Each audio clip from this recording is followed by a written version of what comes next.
यस्यांके च विभाति भूधरिसुता देवापगास्तके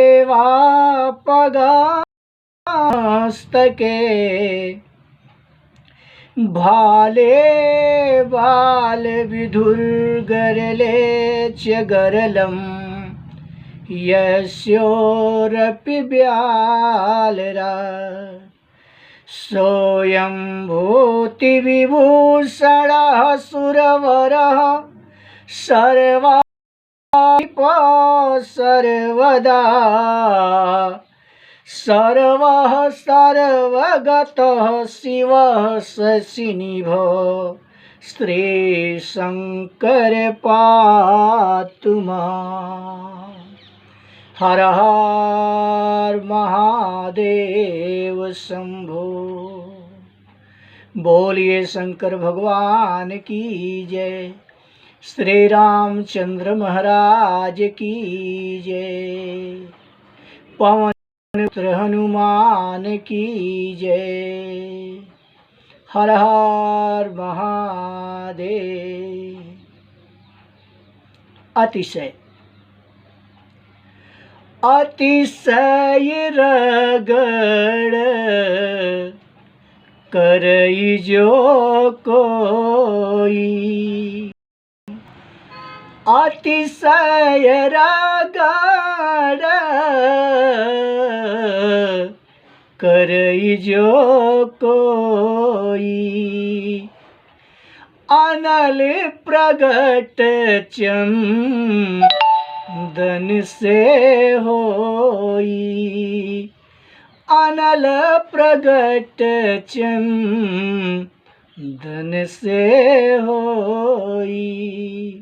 गोस्वामी तुलसीदास जी ने कहा है कि अगर अतिशय रगड़ किया जाए, अतिशय रगड़ का तात्पर्य है कठिन परिश्रम से, अत्यधिक लगाव से, मन वचन कर्म से, श्रद्धा से किसी कार्य को अगर अपने किया जाए तो निश्चित रूप से उस कार्य में सफलता अवश्य मिलती है।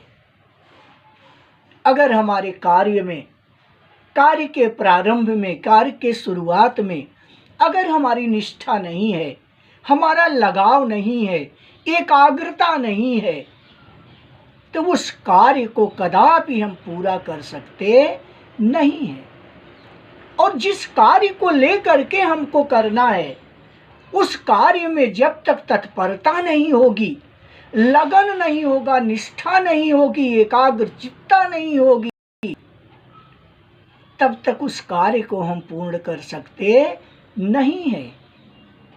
इसलिए कोई भी कार्य को जब हम शुरुआत करें, प्रारंभ करें, तो उसको बड़े ही लगन के साथ, पूर्ण आस्था विश्वास के साथ हमें करना चाहिए, क्योंकि ऐसा करने से हमारा मनोरथ सिद्ध होता है। गोस्वामी तुलसीदास जी ने कहा भी है कि इसे रगड़ करके कोई कार्य करते हैं तो उस कार्य में हमें सफलता मिलती है। उदाहरण के लिए कहा गया है कि चंदन का गुण धर्म जो होता है शीतलता होती है, लेकिन उस शीतलता भरे चंदन के लकड़ी को अगर एक दूसरे के ऊपर परस्पर अगर रगड़ते हैं तो एक अवस्था ऐसी आती है कि शीतलता का गुण धर्म रखने वाला वह चंदन, उस चंदन की लकड़ी से भी अग्नि प्रज्वलित हो जाती है।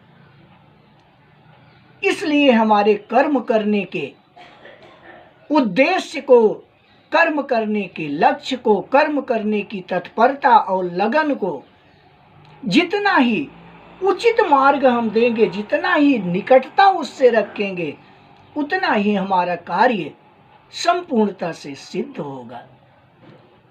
यही तथ्य, यही लगन, यही श्रद्धा, यही विश्वास, यही निष्ठा परमात्मा के साथ जुड़ने का है। हमें निरंतर गृहस्थ जीवन में रहते हुए भी सबसे बड़ा धर्म, सबसे बड़ा आश्रम अगर कहा जाए गृहस्थ जीवन है।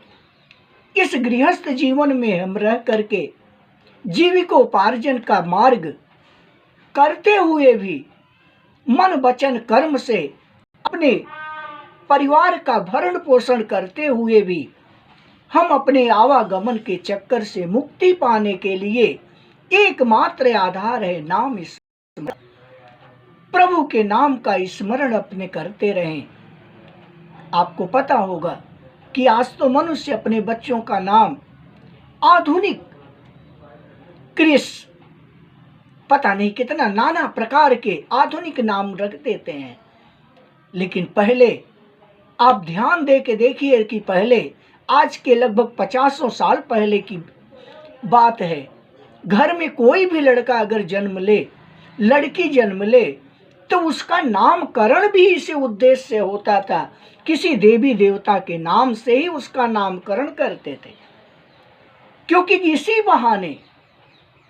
इसी बहाने न चाहते हुए भी कि आदमी पुत्र को बुलाए राम प्रसाद, श्याम कुमार, राम कुमार, राधे श्याम, इस तरह से कोई भी नाम देवी देवता के नाम पर रखते थे और इसी बहाने उस नाम के आधार पर भगवान का स्मरण भी हो जाता था। तो ये सत्य है, शाश्वत है और ये अपने जीवन में हमें अपनाने की आवश्यकता भी है कि हमें अपना कार्य करते हुए भी निरंतर प्रभु के नाम का स्मरण करें, मानव धर्म अपनाएं, स्वांतः सुखाय तुलसी रघुनाथ गाथा। दूसरे के लिए नहीं, लेकिन अपने लिए, अपने सुख के लिए, अपनी आत्मा की संतुष्टि के लिए, अपने आवागमन की मुक्ति के लिए हमें इतना अवश्य करना चाहिए। बोलिए प्रेम से शंकर भगवान की जय। हर हर महादेव।